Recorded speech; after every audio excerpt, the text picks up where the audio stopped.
Of course, each and every Friday, our friends at Local Waste also provide an opportunity for us to get a little something off our chest. What you're about to hear are real emails received to our account at talk@ryanjesperson.com. It's a therapeutic exercise we call Trash Talk. This one from Serge, who writes in to say, all right, so we're nearly 2 years into living in this strange alternate reality where we experience the world through screens, and some of you think you're so smart setting your Zoom backdrop to a photo that's, well, let's say maybe less disgusting than what your home office probably looks like. I get it. You want to put your best foot forward. You want to show some polish in your presentation, but I've got news for you. Your fake Zoom backdrop looks like absolute garbage. Way too often I find myself watching an interview, even on Real Talk, with somebody notable, only to be distracted by the content between the beautiful, spacious, sun-bathed, perfectly clean room behind them and the grainy, dark, out-of-focus image of their face, while the algorithm tries its best to keep your face traced out so that you can give this illusion that you're in a better place than you really are. Or worse, when you feel the need to put a banner or a logo or a vacation photo behind you thinking it will elevate your interview to new heights you've never seen before, stop it, says Serge.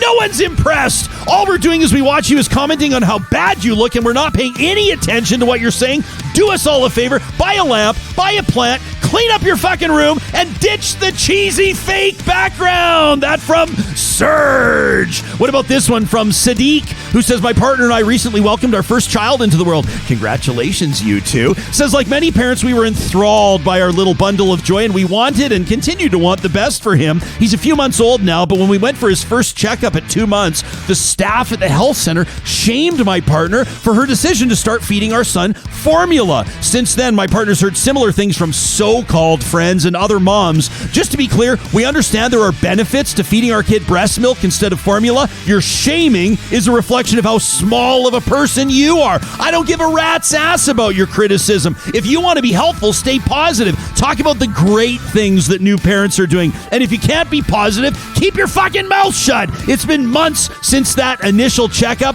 and I'm still pissed about it. That from Sadiq. Hey, that's what Trash Talk is for, my man. What about this one from Laura, who says, Ryan, I'd like to trash talk myself and everybody else across Canada who's taken so much for granted for who knows how long, because everything we've always needed has always been there. This horrific flood and storm damage across BC has brought our supply chain to its knees, and we're about to realize what that means for grocery stores and Christmas gifts and about a million other things. I'm just as guilty as anybody else for failing to realize how everything winds up available on a silver platter to us. We don't think twice about buying kiwis in February, or always having prawns available for purchase, or being able to order something with a couple of clicks online and having it arrive at our door 48 hours later from halfway around the world. The next number of months will be inconvenient, that's for sure, and here's hoping it's a wake-up call for all of us who could probably use one. Have a great weekend, Real Talkers. That from Laura. She went easy on us. I thought that was generous of her. And this one from Marshall to wrap things up this week